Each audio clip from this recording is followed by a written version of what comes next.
Hello students, welcome back. Today in this online tutorial we are going to learn about the verbs and the types of verbs. So let us at first start with the definition of verb. What is a verb?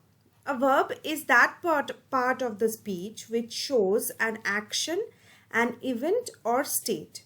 No sentence is complete without a verb.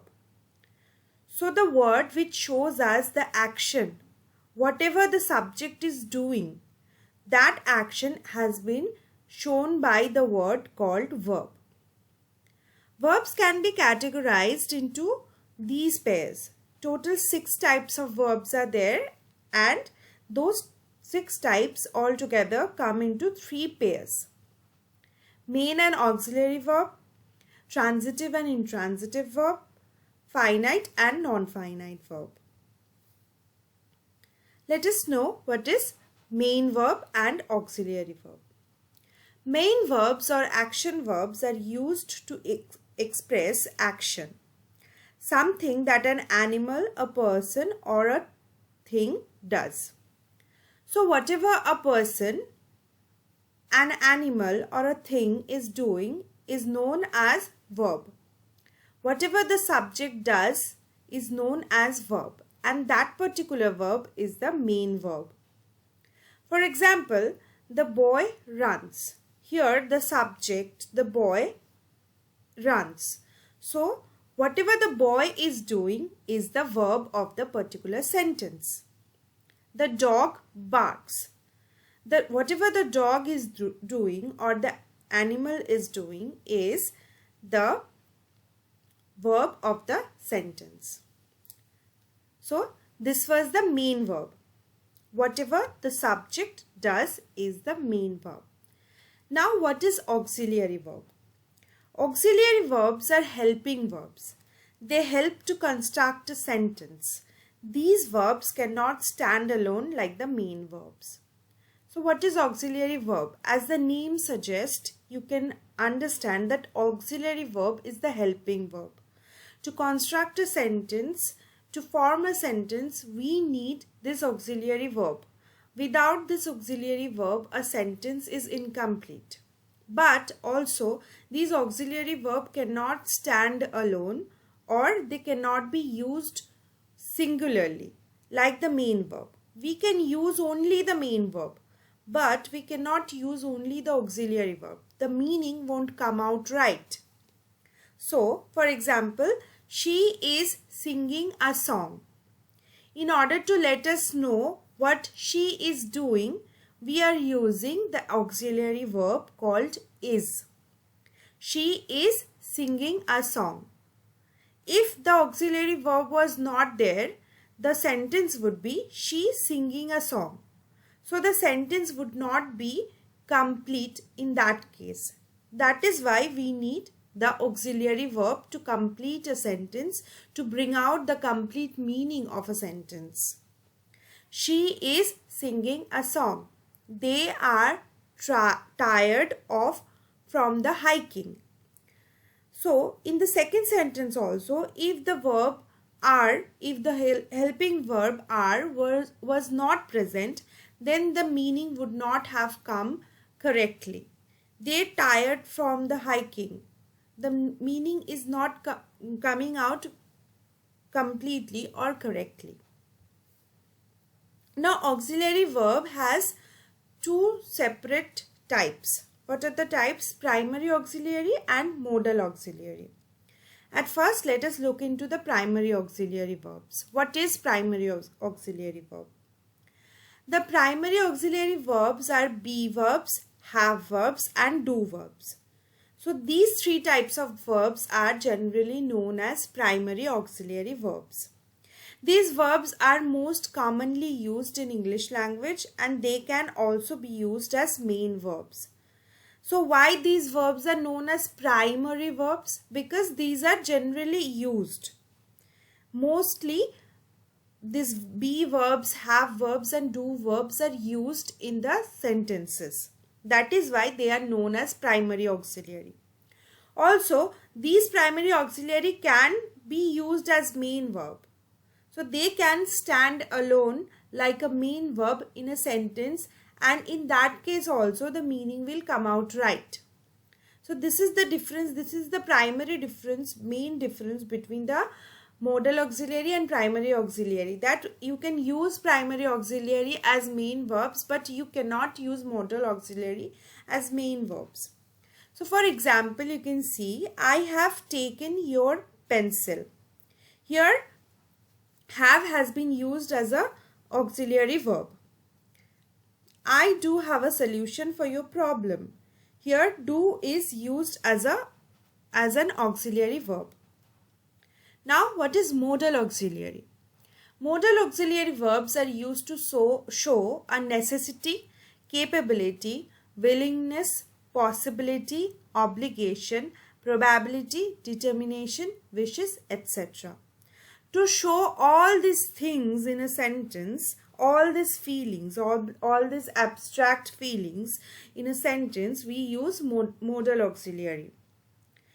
What are the modal auxiliary? Can, may, shall, will, must and ought. All these words are used as modal auxiliaries, and obviously their forms, their past forms are also used as modal auxiliary.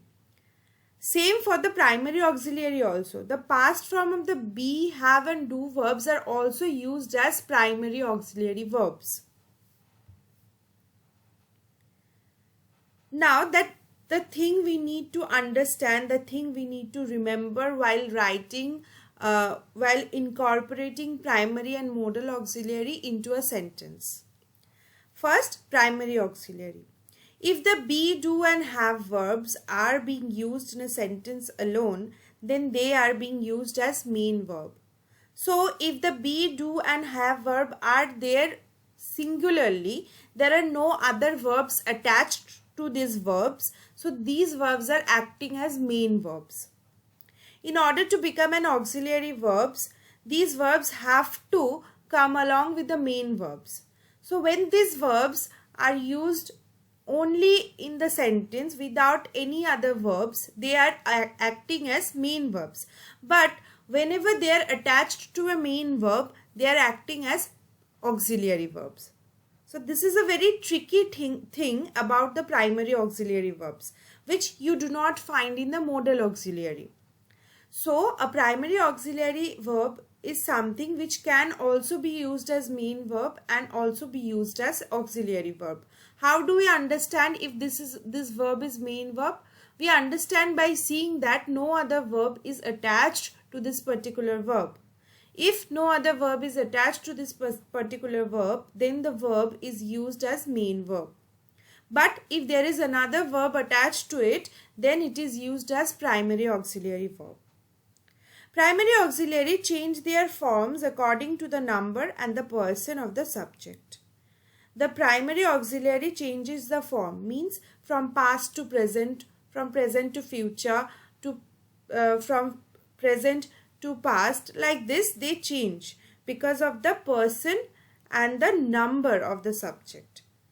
Based on the person and number, singular or plural, and first person, second person, third person, the primary verb can change into past, present and present. Now the modal auxiliary. Modal verbs cannot be used alone. Unlike the primary auxiliary, they need a main verb to complete the meaning always. So what is the main difference between primary auxiliary and modal auxiliary? That you can at times use the primary auxiliary as main verb. Then also the meaning will come out right. But you cannot use the modal auxiliary as main verb. The meaning will not come out right at that case. Modal auxiliaries do not change their forms according to the number and person of the subject. So, unlike the primary auxiliary verbs, modal auxiliary do not change. No matter the subject is singular or plural, or the subject is first person, second person or third person, the modal auxiliary will never change. It will remain the same. Now, more about the primary auxiliary verb. In the previous slide, there were 3 points. Now in this slide we shall be describing those 3 points. If the be, do and have verbs are being used in a sentence alone, then they are being used as main verbs. So sometimes primary auxiliary verbs can be used as main verbs when there are no other verbs attached to it. For example, you can see she is beautiful. Here with the word is, no other verb is attached. So is standing alone. So here is being used as main verb. You are a good volleyball player. Here also are is standing alone and no other verb is attached to are. So are is main verb. Second point, in order to become an auxiliary, these verbs have to come along with main verbs. So how do we know it is a prime auxiliary verb? They need to be attached with another verb. I am feeling sick. Here feeling is a verb and am is being used as auxiliary verb because it is attached with a main verb. You are making me angry. Making is a verb. So generally are is used as a helping verb. Third point, primary auxiliaries change their form according to the number and the person of the subject.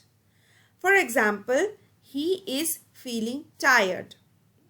Here, he is the third person singular number. So that is why with he we are using is feeling. They are feeling tired. Now, they is plural number.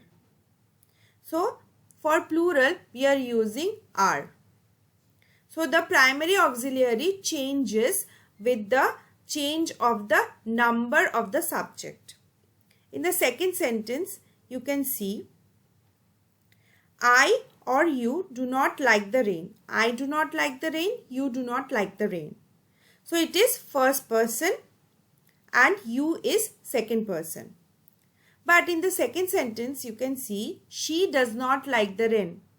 Since she is third person singular number, we are adding does instead of do. So here the do verb is changing into something else because the subject has been changed. Because the subject has been changed from first or second person to third person.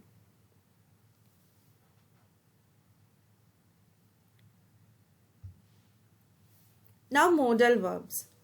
Modal verbs cannot be used alone. Unlike the primary auxiliary, they need a main verb to complete the meaning always. For example, you should drink a lot of water every day. This is an obligation. You have to drink. You should drink a lot of water every day. So here the modal auxiliary should is attached with another verb called drink. We cannot use should separately. She may have forgotten to cook today. This is possibility. She may have forgotten. So here may also is attached with have. Have is another verb. Modal auxiliaries do not change their forms according to the number and person of the subject. I can drive a car. Here it is the first person. I is first person. The subject is in first person. In the second sentence, you can see he can drive a car. Here the person changes into third person, but the modal auxiliary stays the same. In the second example, you can see she will be late for her class. Here she is third person and will is the modal auxiliary. In the second sentence, you can see they will be late for her class. Here the number changes. They is plural and she is singular. No matter the number change, the modal remains same. They will be late for her class. Here are few examples of the modal and primary auxiliary verbs and how they change when they are in present tense and when they are in past tense. Be verbs are am, is, are, and in past they are was, were. Do verbs are do and does, and in past they are did. Have verbs are has and have, and in past they are had. Can verbs in present is can and in past is could. May is in present is may and in past it is might. Shall in present is shall and in past it is should. Just like that, will is also will in present and would in past. Now the transitive and intransitive verb. What is transitive verb?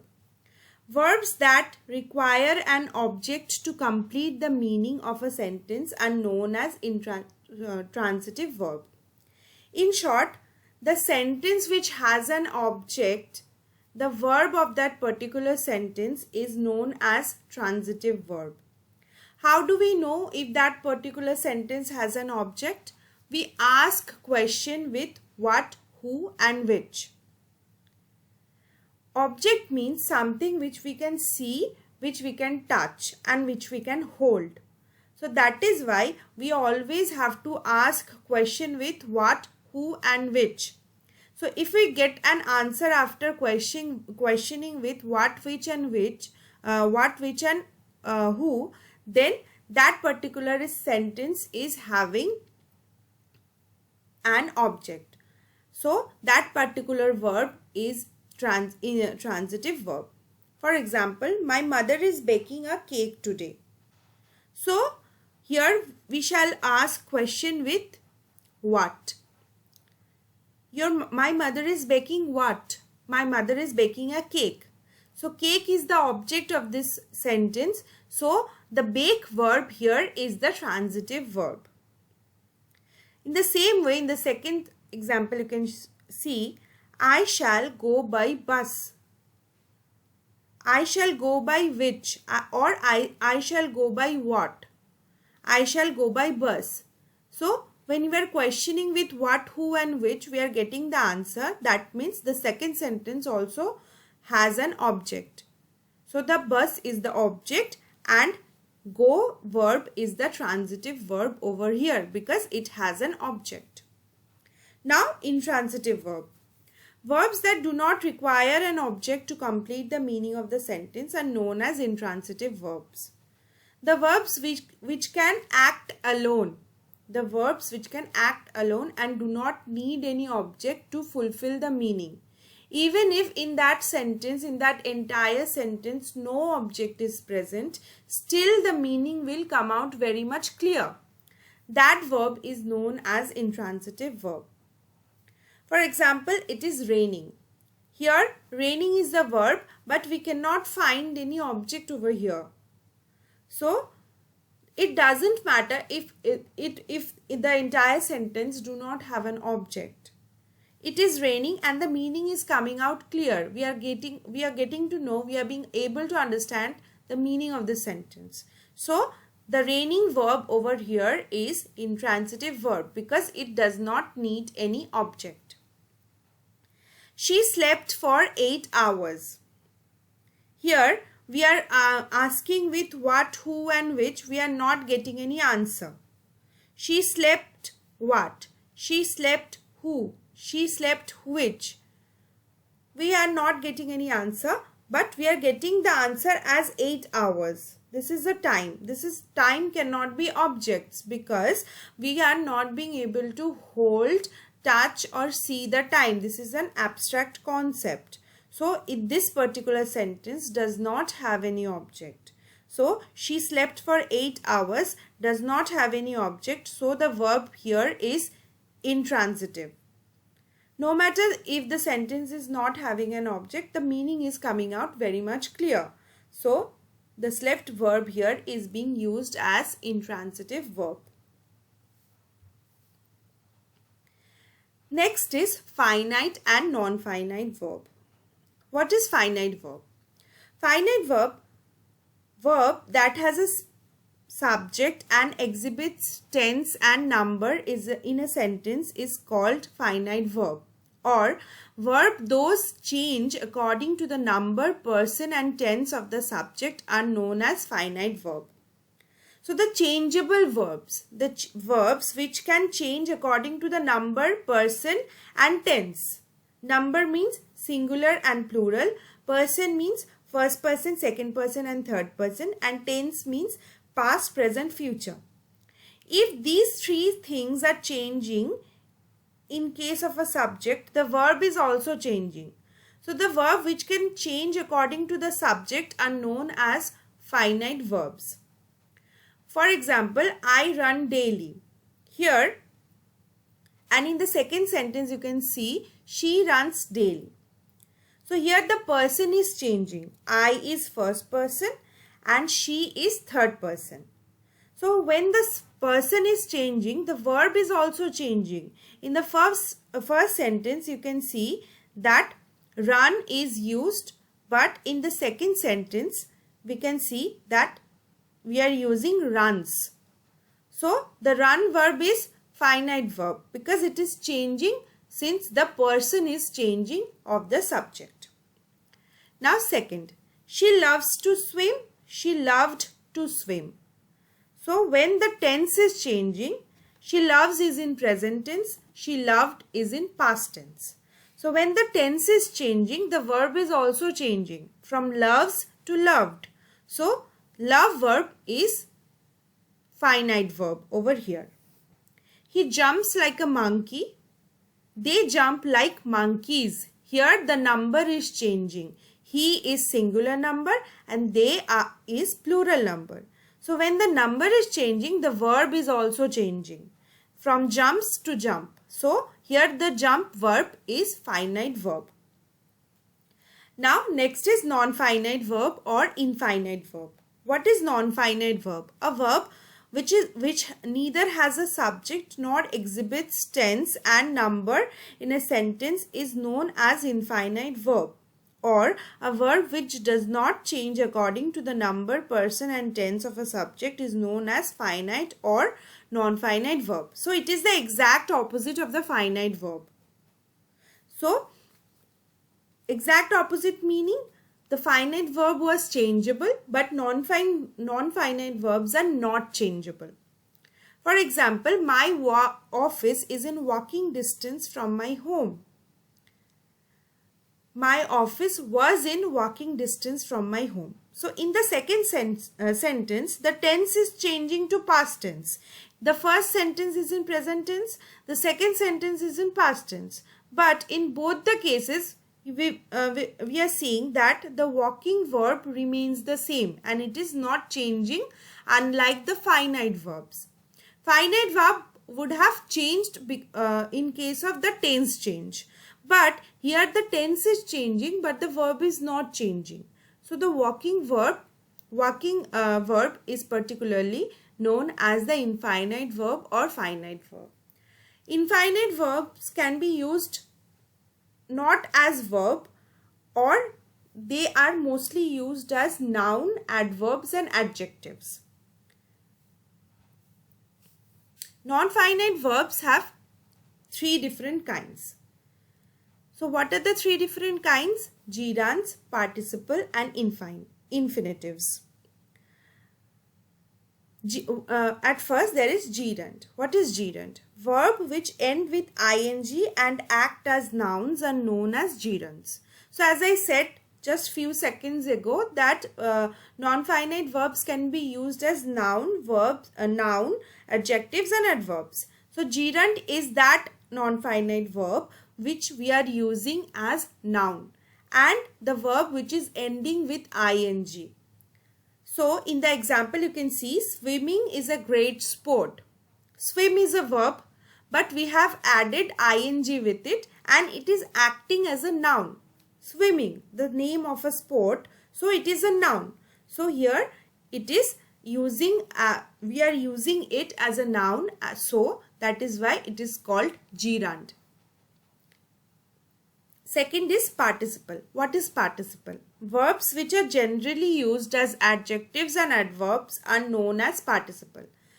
This I have already said that verbs are also used, non-finite verbs are also used as adjectives and adverbs also. So these participles are used as adjectives and adverbs. There are two kinds of participles, the present participle and the past participle. The present participle ends with ing and acts as adjective. Past participle ends with ed, t, d, t and n, and they also can act as adjectives or adverbs. So in the example you can see, can you see that sleeping cat? Here with the verb sleep we have added ing and we have transformed this verb into an adjective, sleeping cat. So this is present participle. He is an exhausted man. This is past participle because with the verb exhaust we have added ed and we have made it an adjective. He is an exhausted man. So where we are adding ing or ed, t, d, t and n and making it, transforming the verb into adjective and adverb is known as participle. And gerunds are where we are using them as nouns. Now what is infinitives? The infinitives is basically the dictionary form of a verb, but they are generally preceded by to.